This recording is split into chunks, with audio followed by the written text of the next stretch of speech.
Ya, ya, silakan.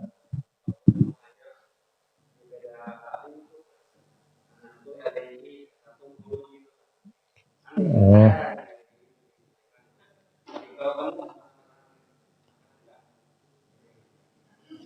Hajar di pengajian? Iya. Hmm. Terus yang ditanyakan? Waduh, jangan ya. Eh, Al-Imam Muhammad Nasiruddin Al-Albani rahimahullah, ya, seorang ahli hadis di akhir zaman ini pernah mengatakan hajar di zaman ini itu ya lebih banyak madorotnya ketimbang apanya? Manfaatnya. Kenapa? Karena orang lebih butuh sikap lemah lembut ketimbang sikap apa? Jafa. Jafa itu kayak tadi ya, dibiarkan. Kenapa juga? Karena orang-orang berbuat maksiat itu di zaman ini itu kebanyakannya karena kejahilan. Paham ya? Karena ketidaktahuan. Bukan karena yakni menentang syariat Allah dan Rasul, bukan. Beda sama zaman salaf dulu. Lihat Imam Malik ketika di majlisnya ada yang berkata, ketika Imam Malik menjelaskan Ar-Rahmanu 'ala al-'arsy istawa. Ar-Rahman di atas arsy-Nya bersemayam. Ini semua pada ngerti, berilmu. Tiba-tiba ada satu orang ingin ngetes ilmunya Imam Malik. Gaya, ngetes. Dengan cara bertanya bagaimana? Kaifastawa? Bagaimana sih bersemayamnya Allah? Makanya Imam Malik langsung menghajar. Langsung. Berkeringat dulu, bercucuran keringat, karena beliau akan menjawab dengan satu kaidah yang luar biasa. Al-istiwa'u ma'lum. Wal kaifu majhul. Wal imanu bihi wajib wa su'alu anhu bid'ah.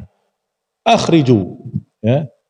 Bersemayam itu maklum, maknanya difahami. Wal kaifu, adapun tata cara dan bagaimananya majhul, tidak diketahui karena kita belum pernah melihat Allah. Sehingga duduknya Allah, bersemayamnya Allah kita juga nggak tahu seperti apa.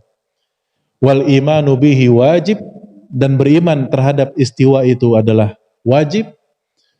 Ya, karena semua sahabat mengimaninya juga.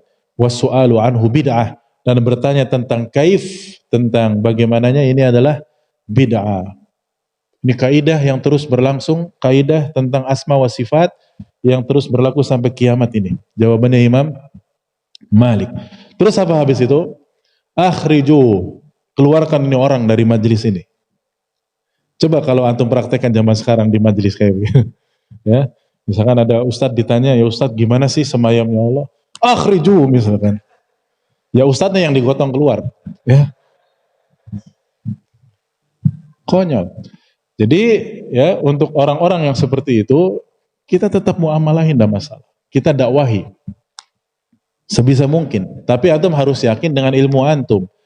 Harus yakin dalam arti jangan sampai malah antum yang didakwahi akhirnya antum ikut LDI misalkan. Ya jangan, itu berbahaya juga. Tapi tetap muamalah.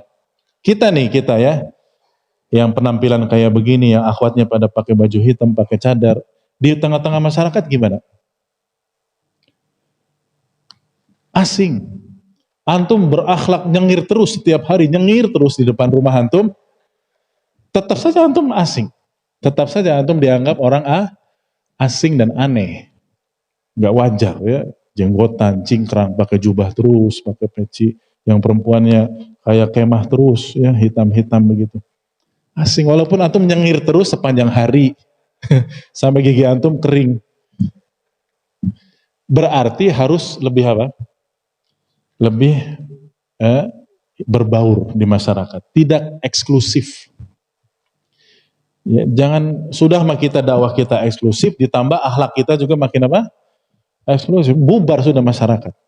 Mending kalau masyarakatnya bubar, kitanya yang dikeluarkan dari mana? Masyarakat. Dan itulah yang banyak terjadi akibat salah dalam praktek hajar itu tadi. Ya, jadi kita jangan menghajar seperti itu. Karena kita di zaman ini salafiyun, ahlus sunnah wa jamaah minimalis, minim. Ya, di masa yang sangat beda sama zaman sahabat, zaman tabiin, tabiut tabiin. Mereka apa? Kuat mereka, dominan. Ahli bid'ah habis, nggak bisa apa-apa. Makanya di kitab-kitab seperti Syarhus Sunnah Al-Imam Al-Barbahari, ya, itu kan kaidah-kaidahnya saklek ya. Apabila kamu berjumpa dengan ahli bid'ah, desak dia. Ya, coba kalau sekarang antum praktekkan di jalan, apabila berpapasan dengan ahli bid'ah, desak dia, antum yang digebuki orang. Nggak bisa. Zaman sekarang itu kata Imam Albani juga masanya masa rifqu wallin, masanya kita berlemah lembut dan bersopan santun kepada semua orang, kepada kaum muslimin. Dengan kita tetap punya prinsip. Tetap kita punya apa? Prinsip. Bukan berarti kita membaur sebaur-baurnya. Wah, mabok ikut mabok misalkan. Gaple ikut main gaple. Enggak boleh. Tetap kalau yang haram ya kita hindari. Tapi kalau misalkan masyarakat mengadakan kerja bakti di tengah-tengah masyarakat, ya gotong royong kerja bakti, bersihan selokan di kampung, ikut kita. Bahkan kita yang menjadi pionir nomor 1 di situ. Tapi kalau masyarakat mengadakan misalkan, ayo main gaple, jangan. Mohon maaf, saya punya aturan tersendiri misalkan. Ayo tahlilan misalkan. Saya punya keyakinan sendiri. Ya. Tapi kan masyarakat juga menilai, ini orang kalau kerja bakti rajin, Masya Allah. Kalau masalah mengumpulkan sedekah untuk fakir miskin, untuk orang sakit di sekitar masyarakat, dia nomor 1. Orang akan menilai. Berarti ketika main gaple, ya, ketika apalagi mabuk dan tahlilan, ini berarti nggak benar berarti ini. Orang akan berpikir nanti tentang siapa kita. Jelasin di situ. Jadi kita berbaur di situ, tidak masalah. Dengan syarat kita punya ilmu, punya prinsip, tidak mutlak berbaur 100%, tidak. Paham ya insya Allah? Iya.